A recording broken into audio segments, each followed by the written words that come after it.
If I step out and I get hit by a car and I break my hip, I'll be taken to hospital and I'll be given loads of diamorphine. Diamorphine is heroin, and you'll be given it for quite a long period of time. There are loads of people in this room who may not realize that you've taken quite a lot of heroin, right? And if what we believe about addiction is right, those people are exposed to all those chemical hooks. What should happen? They should become addicts. In Vietnam, 20% of all American troops were using loads of heroin. And if you look at the news reports from the time, they were really worried because they thought, my God, we're going to have hundreds of thousands of junkies on the streets of the United States when the war ends. It made total sense. It turns out they didn't go to rehab. They didn't go into withdrawal. 95% of them just stopped. What if addiction is about your cage?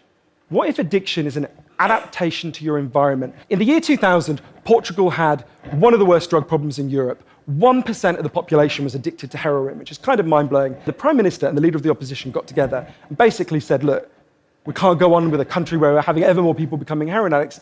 And they said, decriminalize all drugs, from cannabis to crack. But, and this is the crucial next step, take all the money we used to spend on cutting addicts off, on disconnecting them, and spend it instead on reconnecting them with the society. And that's not really what we think of. What they did wasn't really what we think of as drug treatment in the United States and Britain. A massive program of job creation for addicts and microloans for addicts to set up small businesses. So say you used to be a mechanic.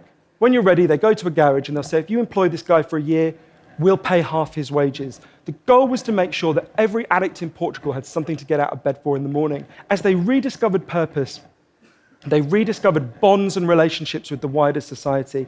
It'll be 15 years this year since that experiment began, and the results are in by 50%. Overdose is massively down.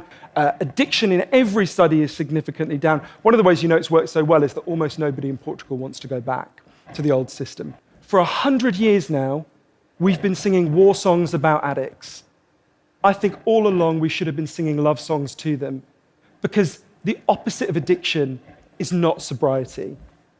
The opposite of addiction is connection.